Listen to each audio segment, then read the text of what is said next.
नमस्कार, जयश्री कांबळे रेसिपी चॅनलमध्ये तुमचं खूप खूप आज स्वागत. आता कसं उन्हाळा पडलाय ना, तर भाजी खाऊ वाटत नाही, मग असं चटपटीत थोडंसंच खाऊ वाटतं. डाळीचं कालवण, कुठं हे सांडग्याचं कालवण, तर तसं काय नाही. आता बघा मी भारी रेसिपी घेऊन आली आहे आणि चटपटीत होणार आहे अशी. हे बघा, हे शेंगदाण्यापासून ना आता चटणी करणार आहे उन्हाळ्यासाठी. चला मग त्यासाठी लागणारे साहित्य आणि ते कशी बनवायचे ते पण बघूया.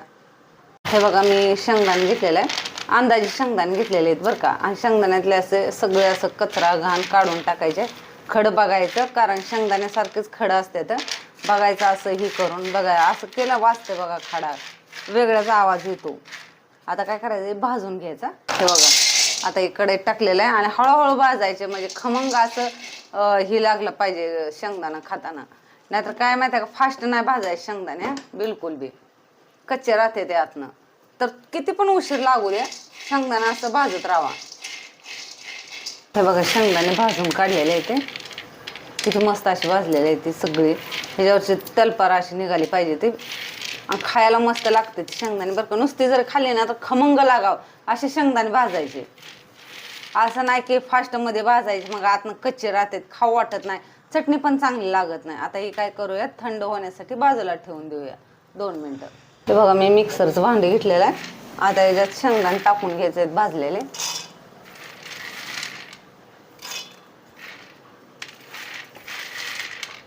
सगळ्या शेंगदाण्याचा कूट करून घ्यायचा आधी, जसं आपण कालवणाला कूट करतो ना तसं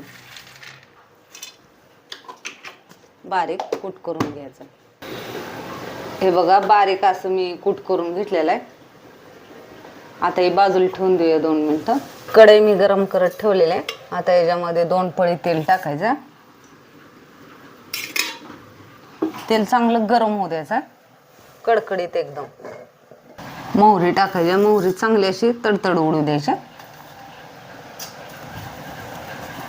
तोंडाला चव नसेल, खाऊ काय वाटत नसेल तर ही नक्की चटणी करून बघा.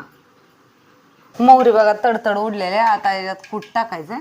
तुम्हाला पाहिजे तेवढाच कूट टाका बरं का, म्हणजे जेवढी चटणी करायची आहे ना तेवढाच कूट टाका. मी निम्मा टाकलेला आहे. चांगलं असं परतून घ्यायचा.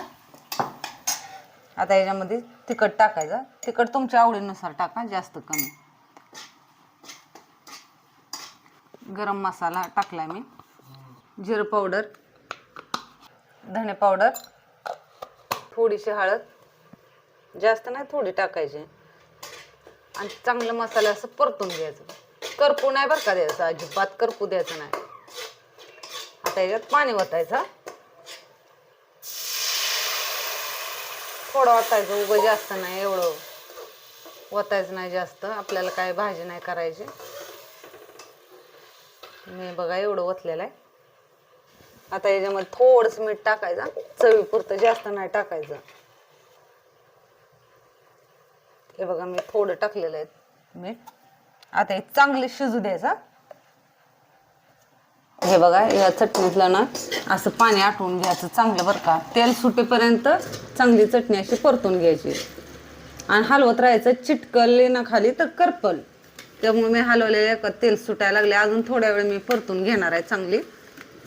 खायला एकदम मस्त लागते, एकदा नक्की ट्राय करून बघा. हे बघा मस्त असं तेल सुटलेलं बघितलं का चटणीला, किती मस्त अशी चटणीला, आणि सुगंध पण भारी असं सुटलेला आहे. असं तेल सुटू द्यायचं आहे चटणीला. आणि एवढीच पातळ ठेवा, कारण भातासोबत चपातीसोबत खायला येते. आता मी गॅस बंद करून ठेवणार आहे. मस्त अशी चटणी झालेली आहे. तुम्हाला कशी वाटते ही चटणी मला कमेंट करून जरूर सांगा.